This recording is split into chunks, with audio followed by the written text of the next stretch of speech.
as a softball coach, I think the first thing that I need to do is really do a good job establishing an offensive strategy, putting in an offensive game plan, putting in the offense that I want to run to be successful. So that takes time.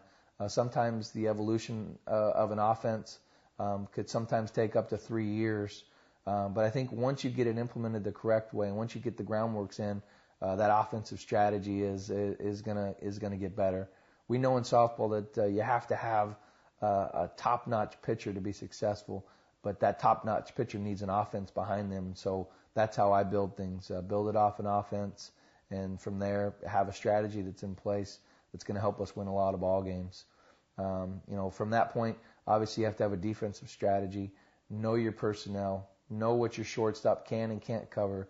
Know what your catcher can and can't do. Know what your pitcher can and can't do. So a defensive strategy obviously can be broken into a lot of different categories, but having a good defensive strategy, and to me as a coach, you don't have to tell your players what they're deficient in. They know, but if they don't know, you have certain defenses that are going to be in place to help them, get by.